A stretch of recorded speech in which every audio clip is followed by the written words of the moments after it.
Ma soeur, on ne se connaît pas beaucoup. Bonsoir au Maroc. Bonsoir. Il fait partie de l'hôpital. C'est nous le nom c'est lui qui appelle. Je n'ai pas la de nettoyage. Comme il attend brûler là, il va chercher quelque chose. Mais tu ne connais pas, il faut comme si c'est ça que je fais ici. Il est de nous. T'inquiète pas, il y a personne qui te dérangera dans ta maison céleste, d'accord? Là-bas, tu ne fuis pas le bail. C'est indique.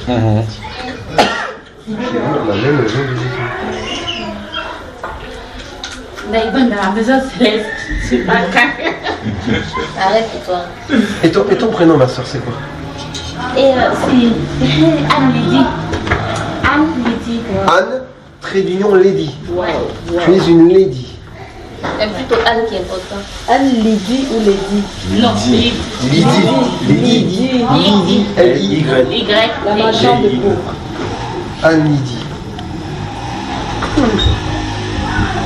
Et notre soeur qui est venue recevoir aujourd'hui. Charlotte. Notre soeur qui s'appelle Charlotte. Charlotte. Charlotte reçoit beaucoup aujourd'hui. Tu reçois beaucoup aujourd'hui. Je ne comprends pas. Elle dit que la parole entre, ça ne sort pas. C'est pas vous avez ce qu'il dit.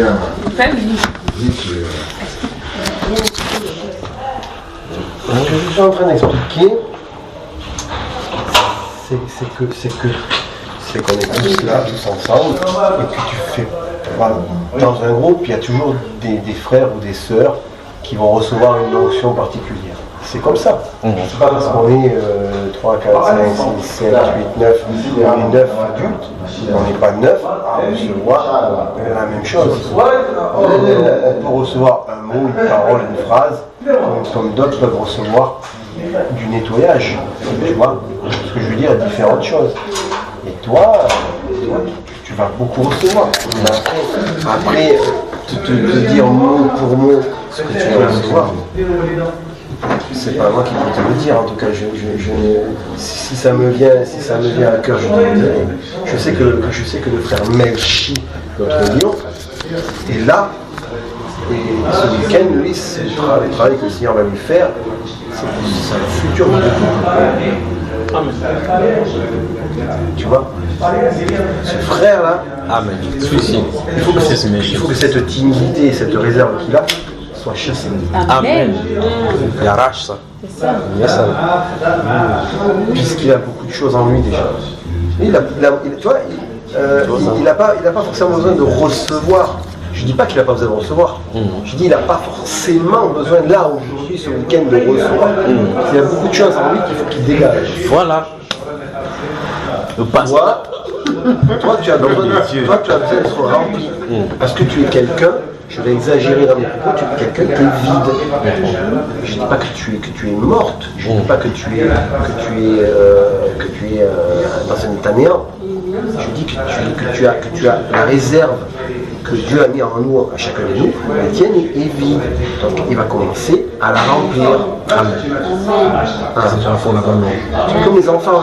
Tu en mets une si tu ne dis pas Amen. On va prier, on va les chasser. On va chasser ceux-là. On prie. Toute votre attention maintenant. Tendre Père, nous te sommes reconnaissants pour ces moments merveilleux. Dieu de gloire, Dieu de justice, Dieu de paix, nous soumettons ce moment entre tes mains.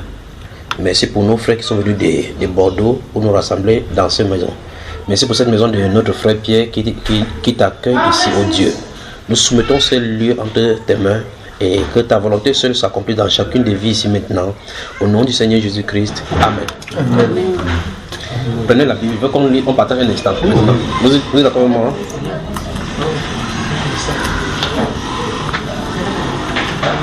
Mais la Bible là, c'est pour qui? C'est peut-être celle du frère Pierre.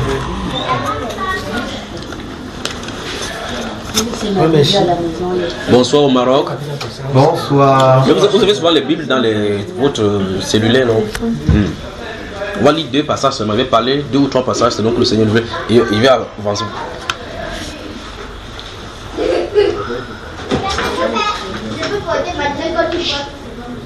te donne ça. C'est pas la mienne, ça? Non, non. J'avais posé là ce matin, je t'ai dit. Il est tombé là. Oui, c'est ce que je dis que sur moi, c'est tombé. Oui, là, je l'ai vu. Ça, c'est la vie de Dieu. Oh là là. Nous te disons merci Seigneur. Comment faut se retrouver dans son sac? Je suis sûre que j'ai oublié là-bas. Merci. Nous te disons merci Seigneur. Merci Seigneur. Te disons merci Seigneur. Merci Seigneur. Pour cette maison, nous te disons Merci Seigneur. te disons merci Seigneur.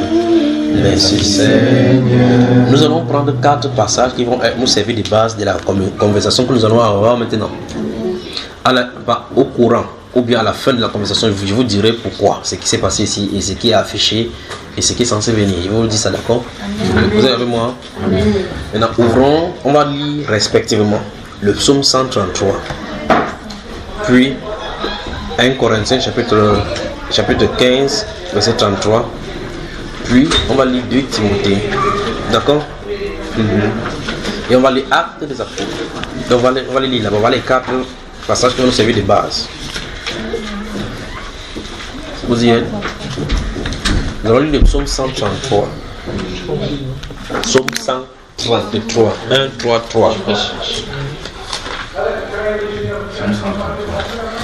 Psaume 133. Je vous aime. Amen. Nous aussi on t'aime. On s'aime. Alors, le verset 2 dit, à 21, 2, vous voyez comment c'est petit, non? Attendez, la sœur la trouve. La sœur, elle a décidé qu'elle-même va voir ça dans la Bible aujourd'hui là.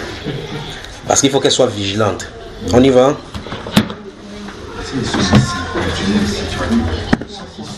Psaume 133.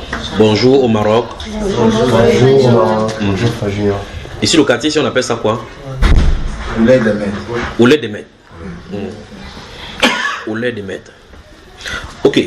La Bible déclare Cantique des degrés de David. Ce serait bien de mettre ici, ma soeur. D'accord? Voilà.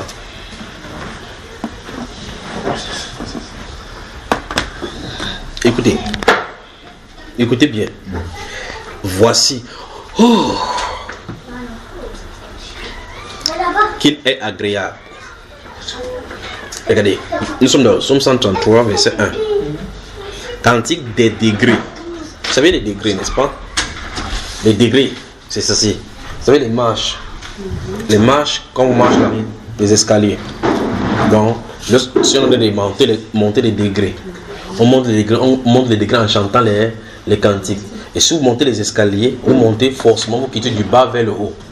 On ne monte pas les escaliers pour descendre, d'accord? On monte pour avancer du bas vers le haut. Cantique donc des degrés de David. Il dit, oh, voici, il dit voici. Oh, je peux vraiment parler là aujourd'hui. C'est terrible. Là. Tu es, ma soeur, là, tu es en train de regarder? Oui. Voilà. Verset 1, Cantique des degrés de David. Voici, oh, qu'il est agréable. C'est pas terrible. Qu'il est agréable. Qu'il est doux. Gardez-vous à l'esprit les différents qualificatifs qu'on a donné, les adjectifs qualificatifs qu'on a donné. Qu'il est agréable. Qu'il est doux. Pour des frères de demeurer ensemble. Vous soulignez dans votre Bible et dans votre esprit le mot frère. Et puis demeurer ensemble. D'accord? Ok. Puis le verset 2 dit, c'est comme l'huile précieuse qui, répandue sur la tête, descend sur la barbe, pas n'importe quelle barbe de toutes les façons, sur la barbe d'Aaron, qui descend sur le bord de ses vêtements. Puis on dit, c'est la deuxième comparaison de ce rassemblement des frères qui a une connotation spirituelle. J'ai dit tout à l'heure, on va lire 4 passages, mais je suis obligé de rentrer un peu dans l'histoire de ces choses dont on a parlé ici dans l'Ancien Testament pour en parler. Je vais parler puis je vais donner les passages concernant cela. Il dit, c'est comme, verset 2, c'est comme l'huile.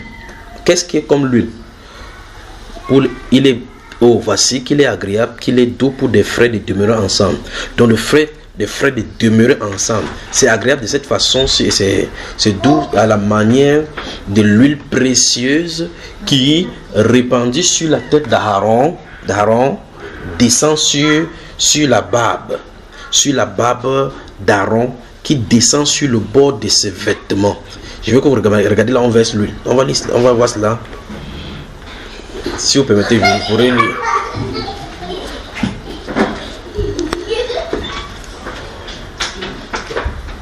Sur le bord de ses vêtements. Donc, voilà la première comparaison.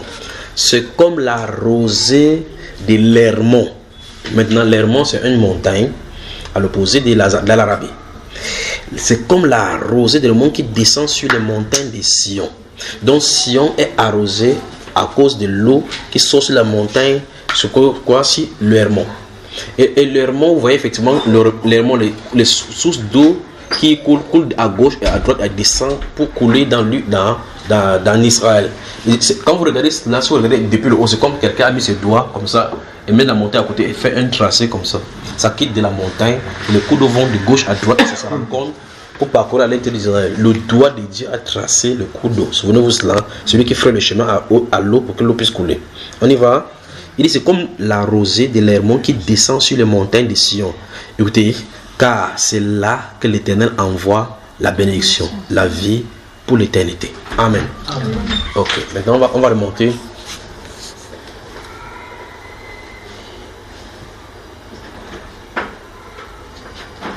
On va remonter maintenant doucement. On peut avancer. Ok. Dans le livre de Lévitique au chapitre 8, si vous lisez Lévitique chapitre 8, je vais expliquer ce qui est écrit, d'accord? Si vous avez le temps de regarder. Dans le livre de Lévitique au chapitre 8, vous allez on parle de la consécration d'Aaron et de ses fils. Si dans votre Bible c'est écrit, vous allez voir dans ce chapitre 8 là, on parle de la consécration. Je ne sais pas si on écrit les titres là. S'il y a les titres, il y a les titres au-dessus de votre livre. On parle de la consécration d'Aaron et de ses fils. Et dans ce psaume 133, on fait référence à ce qui s'est passé là-bas. Ce qui est étonnant dans ce 133, c'est que on a nous dit quelque chose qui, dans ce centre, à l'origine, quand ça s'est passé, ça ne s'est pas passé. On ne voit pas ça là-bas. Vous me suivez? C'est-à-dire, si vous lisez que ce soit Lévitique chapitre 8, ou bien si vous lisez aussi Exode, dans le livre d'Exode, on fait référence de cette même chose, et dans Deutéronome chapitre 7. Maintenant, lorsqu'il fallait consacrer Aaron et ses fils, c'est la Bible du cas que l'Éternel parla à Moïse et dit approche Aaron et ses fils, et tu vas les verser de l'huile sur la tête. Il dit clairement comment on fait pour les vous voyez, donc je crois que le Maroc, il y a le désordre au Maroc, c'est ça?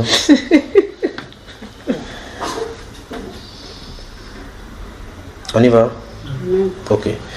Dans ce livre de Lévitique chapitre 8, dont il est question claire principalement, on donne clairement comment on a versé l'huile sur Aaron pour le consacrer. Parce que la Bible déclare là-bas que tu verseras de l'huile sur lui pour le consacrer. C'est pour le consacrer. Et cette même huile-là, avec les lysopes et autres là, on devait sanctifier les hosties de la même façon.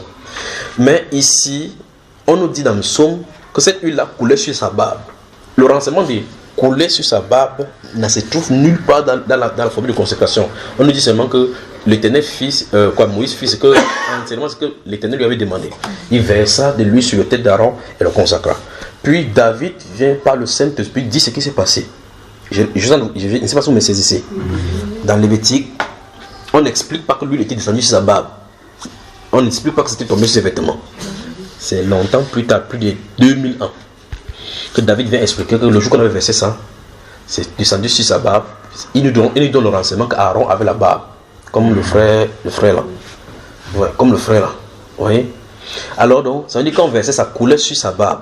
Parce qu'on dit sur la barbe d'Aaron. On nous donne le renseignement qu'Aaron avait la barbe. Lui, il est tombé dessus. Et puis quand lui tombe dessus, c'est tombé également sur ses vêtements. Donc ça veut dire que ça quitte de la tête, ça touche la barbe, ça tombe sur les vêtements. Et au fur et à mesure, on ne reproche pas à cette huile-ci d'avoir touché sa barbe pour salir sa barbe. Au contraire, on nous raconte une histoire que c'est plutôt un effet bénéfique que ça avait. Parce que ça sanctifie sa barbe, ça sanctifie l'habit, ça consacre. On versait la tête sur la tête pour consacrer Aaron. Même ses vêtements étaient consacrés. Dieu dit ici, après il donne le deuxième renseignement en disant, c'est comme l'hermon, la rosée de l'hermon. Quand ça quitte là-bas, la rosée sort sur l'hermon. mais ça ne demeure pas là-bas. Ça continue à couler. Ça coule en bas et ça procure la vie et la bénédiction. On dit c'est Dieu qui le fait, il déverse ses bénédictions. Pour dire quoi? Quand Dieu déverse ses bénédictions en un endroit statique, ça ne reste pas là-bas, ça commence à couler pour engendrer et bénir davantage. Et puis il dit que cette chose c'est exactement comme la réunion où les frères demeurent ensemble. Il dit que c'est là où il demeure, où il déverse ses bénédictions. Et cette bénédiction-là, ça provient de l'huile. C'est-à-dire, lorsque les frères demeurent ensemble, si on est dans la communion, dans l'harmonie, Dieu déverse quelque chose qui ne demeurera pas seulement là. Parce qu'à l'issue de notre réunion, on quitte, chacun va quelque part, on commence à couler comme l'eau. Et cette bénédiction va continuer, parce que l'eau qui descend de la montagne coule au fur et à mesure, ça bénit les oiseaux, bénit les cultures, sanctifie les maisons, permet à ce qu'on puisse... Vous voyez comment ça continue à bénir, n'est-ce pas? Mais Dieu a donné la bénédiction au niveau de la rosée. Et puis ça commence à décroître. Et puis Dieu dit, quand ils se réunissent ensemble, ses enfants à lui, qu'est-ce qu'il fait? Il déverse des bénédictions. Et lorsque les gens prennent ces bénédictions, ça continue à bénir des gens. Donc, ça veut dire que la communion fraternelle est précieuse devant le Seigneur. Vous voyez là où on est, n'est-ce pas? À cette communion fraternelle, ici maintenant, on va commencer à voir le pourquoi le Saint-Esprit insiste ça dans les Saintes Écritures. On y va? 1 Corinthiens chapitre 15. 1 Corinthiens, le chapitre 13. Je vous aime.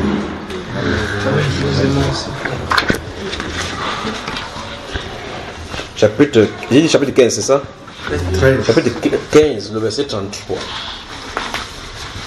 1 Corinthiens, chapitre 15, le verset 33. On y va? Ok. Verset 33 de 1 Corinthiens, chapitre 15 dit: ne vous y trompez pas. Les mauvaises compagnies corrompent les bonnes mœurs. On commence à voir maintenant qu'au contraste de la réunion des frères, parce qu'il a déjà dit, c'est pour ça que je vous ai demandé de souligner frères.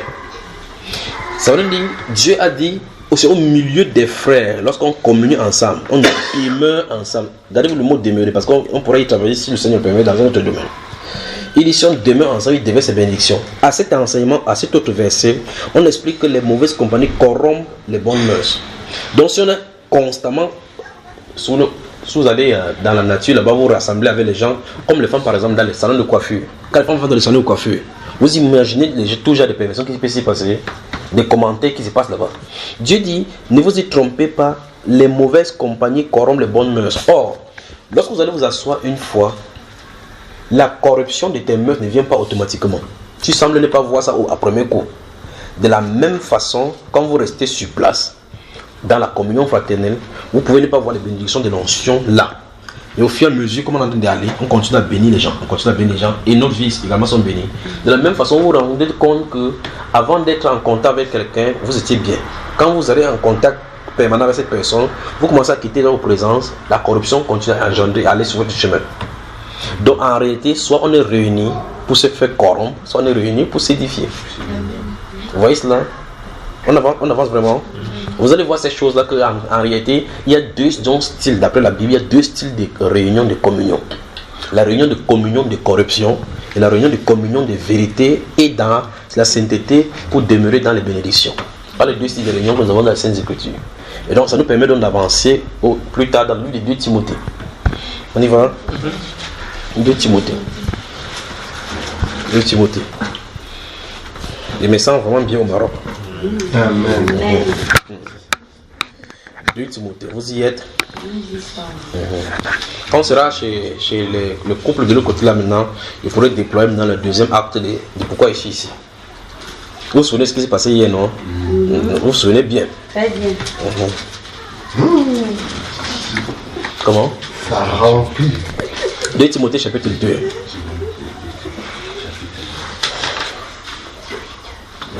Donc, nous avons dit dans le livre des Psaumes 133 tout à l'heure, le verset 1, alors qu'on monte les degrés en chantant les cantiques, il est haut, voici il est haut, qu'il est agréable, qu'il est doux pour les frères de demeurer ensemble. Puis il dit que c'est comme l'huile qui coule sur la tête, ça vient de la tête. Si l'huile coule sur la tête, c'est quelqu'un d'autre qui verse cette huile là sur la tête d'Aaron, d'après ce qu'on a dans le livre de Lévitique au chapitre 8. Et quand cette personne verse cette huile là, c'est pour un but. Et cette huile en descendant sur la tête, ça ne demeure pas là-bas. Dieu ne déverse pas sa bénédiction sur les yeux des gens qui demeurent ensemble, pour que ça reste sur eux. ça doit couler au travers de leur vie. Et quand lui tombe sur la tête a pris sa possession de sa bénédiction. Ça continue sur la barbe, ça continue sur l'habit. Donc partout où ça passe, ça sanctifie. Donc Dieu, dans notre communion, Dieu déverse sa grâce sur nous. Vous ne pouvez pas sentir avec la sensation de la chose qui est grave ou quoi que ce soit, mais il le fait parce qu'il a dit c'est là où Dieu déverse. Oui, et maintenant je vais établir donc qu'il y a 2 styles de communion afin qu'on fasse attention la façon dont on se communie, d'accord? Le verset 22 dit ici, écoutez bien, fuis les passions. Nous sommes dans le chapitre 2, verset 22. C'est bon là? Amen. Voilà. Fuis les passions de la jeunesse et recherche la justice, la foi, la charité, la paix avec ceux qui invoquent le Seigneur d'un cœur pur. Donc ici, une fois de plus, dans ce verset-ci, les 2 styles de réunion sont une fois de plus mis en exergue. Il dit fuir, ça veut dire quitter. Et ici, il faut au moins fuir, ça veut dire quitter avec vitesse. Donc il faut détaler. Donc il y a un style de communion qu'il faut fuir. Et on ne fuit pas pour se mettre à l'abri. Non, non, non, non. Il dit fuis. Puis il dit recherche. Vous voyez cela? Donc Dieu demande qu'on quitte un style de communion pour s'attacher à un autre style de communion. Voilà les 2 que nous avons. Ne vous y trompez pas. Les mauvaises compagnies corrompent les bonnes mœurs. Dans le livre des Proverbes, il est dit là-bas effectivement que fréquente les sages et tu augmenteras ta sagesse. Ça veut dire que tu augmentes, si tu fréquentes les sots, tu te comporteras comme les sots. Autrement dit, on n'est pas neutre. On est influencé soit par le bon, soit par le mauvais. Et vous remarquez que dans la société, donc justement, les choses qui sont les véhicules, comme Internet, téléphone, portable ou bien la télévision, sont des véhicules de communion. C'est des véhicules de communion. Ça peut communiquer et interagir avec toi pour corrompre tes mœurs, ta pensée, ton standard, corrompre tout ce que tu as en toi de bon. Et en même temps, te tuer.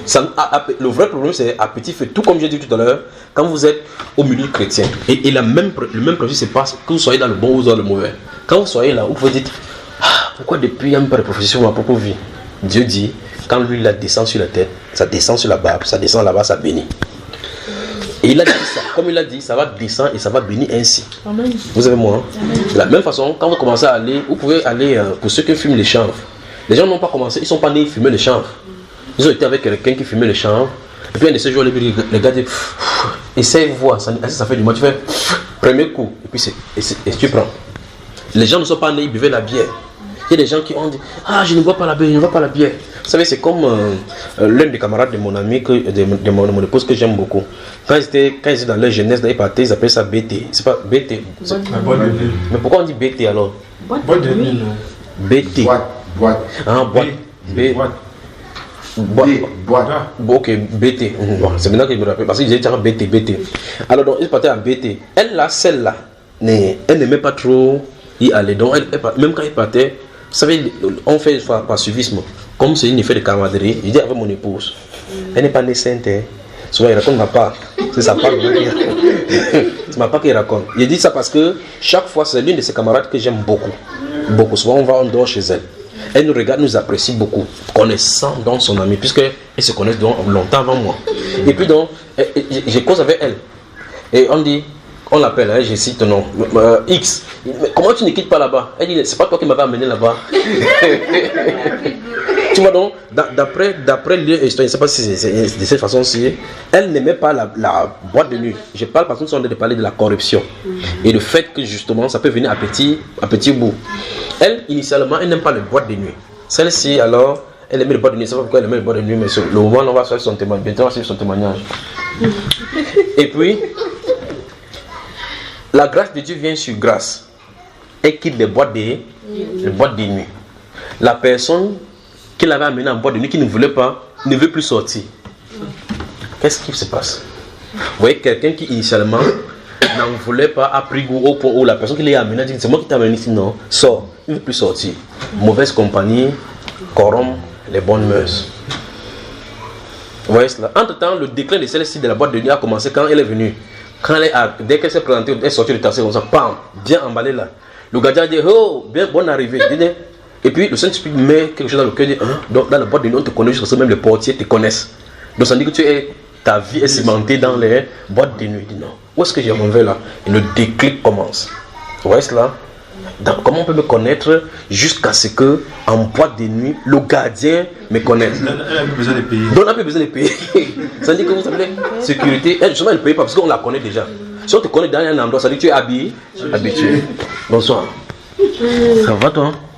Une boîte de nuit. Alors, donc, et vous voyez donc que quand vous voyez que vous vivez dans ce genre de corruption, vous voyez que vous vivez dans ce genre de corruption, votre vie est là-bas. Vous pouvez arriver à voir comme ça parce que vous vous habillez aussi pour vous identifier dans un groupe.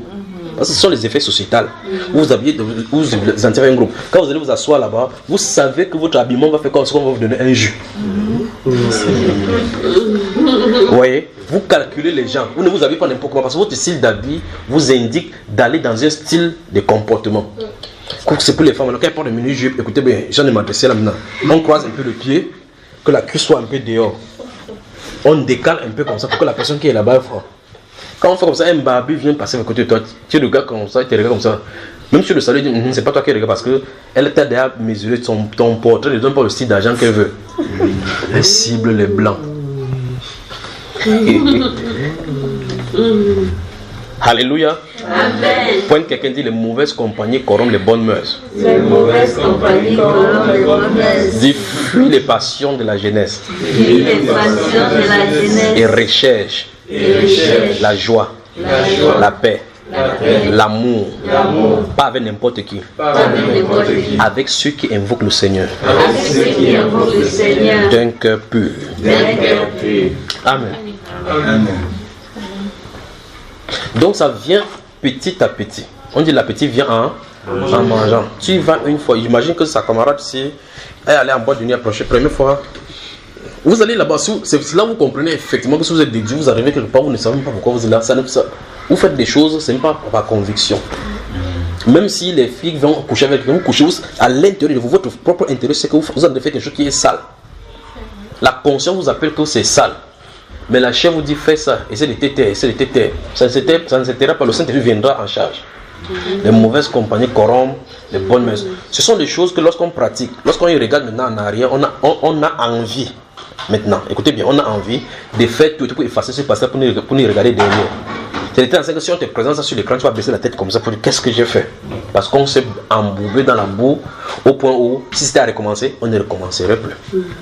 Mais qu'est-ce que le Saint-Esprit dit? Le Saint-Esprit dit il y a deux styles de communion. Chacun doit choisir le style de communion dont il va avoir.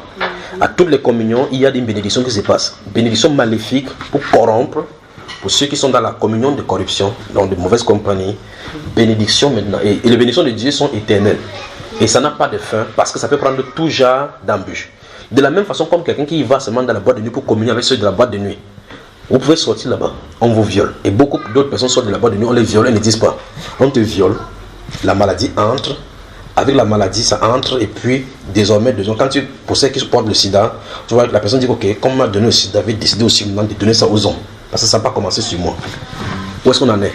Le premier c'est, elle a décidé d'aller communier avec les gens qui ne sont pas bien. Donc vous voyez que quand elle quitte là-bas, elle commence à transmettre les bénédictions qu'elle a reçues là-bas, ou bien encore les malédictions qu'elle a reçues dans la communion. Et de la même façon, on se réunit comme ça, le Saint-Esprit bénit quelqu'un, dit cette parole s'est touché mon cœur. Et là, maintenant, je vais changer de comportement parce que Dieu a dit je recherche la communion avec ceux qui invoquent le cœur, soyez d'un cœur pur. Quand la personne s'y sort de cette façon aussi, il voit aussi quelqu'un qui faisait comme elle, en vivant dans la corruption, il dit ma soeur, je te dis ce que Dieu m'a montré. Dieu m'a montré que toute la voie là, ce n'est que vanité. Parce qu'en fin de compte, tu gaspilles ta vie. Tu gaspilles ton temps. Pendant que les gens sont dormir, tu es obligé d'être d'éveiller pour être dehors pendant la nuit. Il faut rentrer comme la chauve-souris en très grand matin. Tu rentres, vous voyez d'autres sur WhatsApp, d'autres marchent, les talons veulent les tuer, mais elles sont là, elles marchent comme ça, mais elles sont toujours dans les talons, avec les petits pieds. Tu masses quelqu'un vient devant toi, la peur est là parce qu'il faut qu'on t'agresse. Pourquoi, pour quelqu'un dit, pourquoi cette souffrance? Pourquoi cette souffrance? Oui, c'est n'est-ce pas? Et quand ces personnes a ces paroles, on dit, ça ne sert à rien que nous souffrons comme ça. Vous voyez qu'une personne est sortie quelque part, aller maudire et amener les malédictions. Une autre personne est sortie quelque part, toujours dans les communions, aller bénir et transformer les vies. Amen. Amen. Actes des Apôtres chapitre 2. Et je vous aime. Maroc, bonsoir. Bonsoir. Bonsoir. Actes des Apôtres chapitre 2.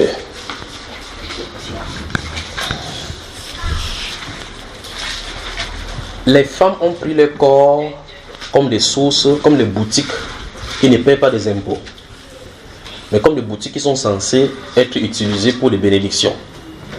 Mais au contraire, Dieu dit que ces corps-là doivent être utilisés pour la sainteté. C'est pas ça, frère Melchior? Actes des Apôtres chapitre 2, je vais lire à partir du verset 27, enfin à partir du verset 37.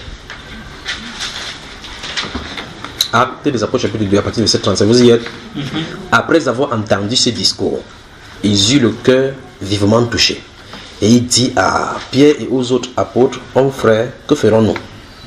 Pierre leur dit, repentez-vous et que chacun de vous soit baptisé au nom de Jésus-Christ pour le pardon de vos péchés et vous recevrez le don du Saint-Esprit. Car la promesse est pour vous, pour vos enfants et pour tous ceux qui sont au loin, en aussi grand nombre que le Seigneur notre Dieu les appellera. Et par plusieurs autres paroles, il les conjurait et les exhortait, disant, sauvez-vous de cette génération. Dieu du haut du ciel, regarde cette génération, les appelle comment? Mais c'est dans cette génération si on dit que waouh, l'homme a beaucoup évolué, on est des scientifiques, on est des grands. Dieu lui voit ça comment? Perverse. Et ce n'est pas la première fois qu'on va utiliser cette expression-ci. Quand on va demander les miracles à Jésus, il a dit qu'une génération d'adultères demande un miracle à Dieu. Pourquoi adultère? Parce que souvenez-vous dans le livre de Jacques chapitre 4, il dit adultère que vous êtes. Croyez-vous que c'est en vaincre l'esprit que l'Écriture dit que Dieu fait quoi? Vous voyez que quand Dieu a parlé de l'adultère, c'est parce que le cœur de l'homme a quitté l'attachement avec Dieu pour s'attacher au bien matériel, s'attacher aux réussites, aux prouesses. Et par conséquent, l'homme est adultère sans rendre compte.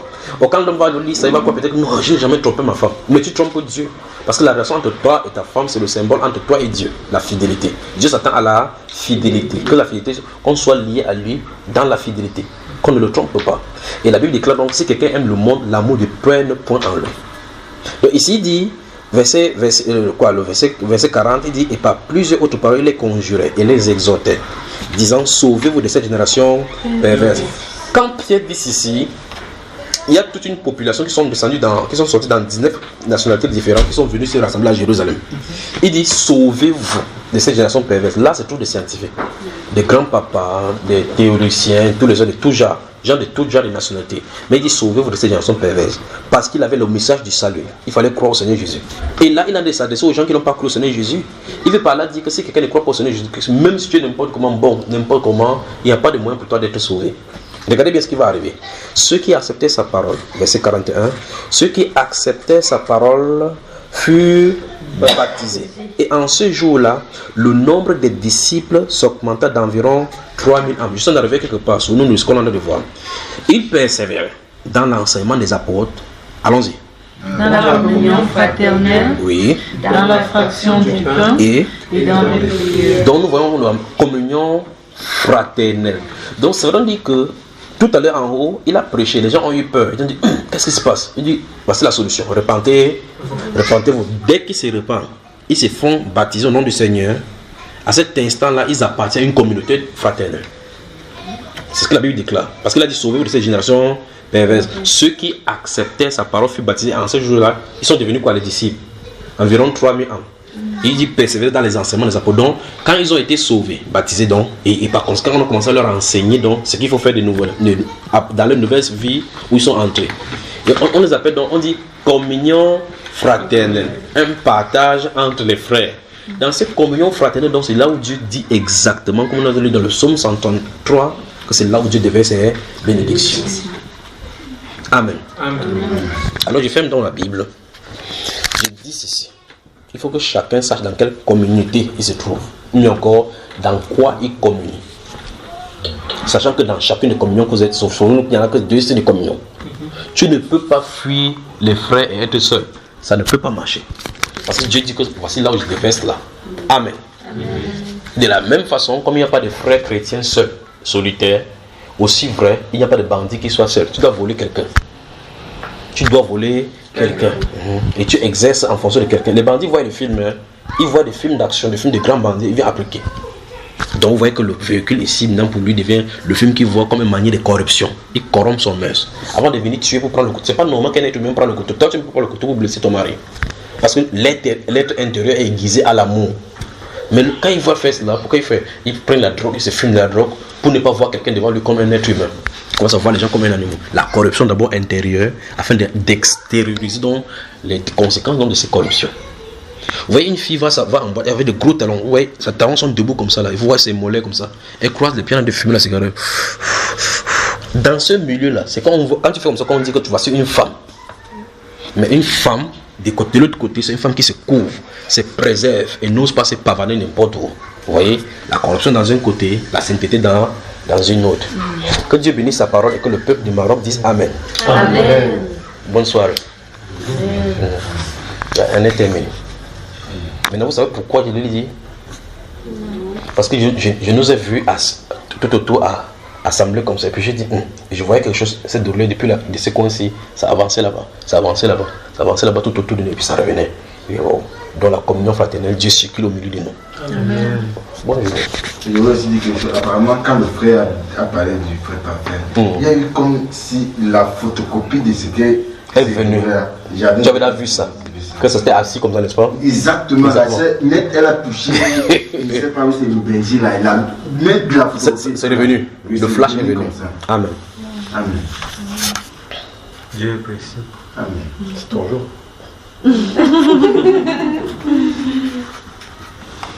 Que le Seigneur soit glorifié. Amen. On peut prier. Prie, mon frère.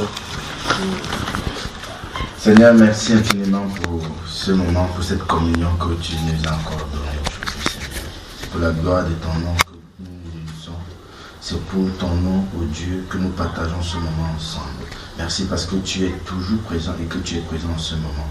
Père, nous prions que tu donnes multiplier des jours pareils, en grand nombre et partout, Seigneur. Et souviens-toi aussi, Seigneur, de ceux-là qui aimeraient participer, afin qu'ils comprennent l'essentiel, ô Dieu, et l'amour qui se cache, les bénédictions qui se cachent derrière cette communion que tu veux que nous vivions avec. Merci de nous bénir, de nous bénir jusqu'à nous, où nous sommes sortis pour venir ici. Pour la gloire de ton Saint-Nom, au nom de Jésus. Amen. Amen. Maintenant, regardez bien ceci. Écoutez-moi cette dernière chose-ci.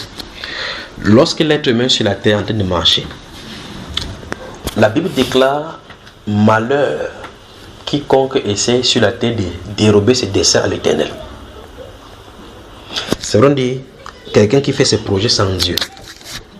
Essaie de décider, quand quelqu'un dit moi je vais faire comme je veux, je vais faire comme ça, faire comme ça, faire comme ça. La Bible déclare malheur à tous ceux-là. Grave encore, il dit malheur à ceux qui descendent en Égypte, ou encore ceux qui vont dans le monde pour chercher des secours sans demander la volonté de Dieu. Vous voyez la malédiction, n'est-ce pas? Qu'est-ce que quelqu'un ferait? En regardant dans le miroir, tu te regardes comme ça. Souvenez-vous de ceci, je suis en train de vous parler maintenant. Toute votre attention ici. Chaque fois, désormais, vous allez regarder dans le miroir. Je veux que cette parole se revienne dans votre esprit. Quand vous allez vous fixer dans le miroir, sachez que quand vous allez dans votre miroir et que votre image y apparaît, notre image apparaît dans l'écran de Dieu à tout moment. Et donc, tous nos gestes, toutes nos pensées, il n'y a rien qu'on peut lui cacher, c'est exactement devant lui comme le reflet de ces miroirs-là. Et par conséquent, tout ce que nous faisons dans les ténèbres, il les voit se produit devant lui en pleine lumière. Amen. Méditons-y. Que le Seigneur vous bénisse. Amen.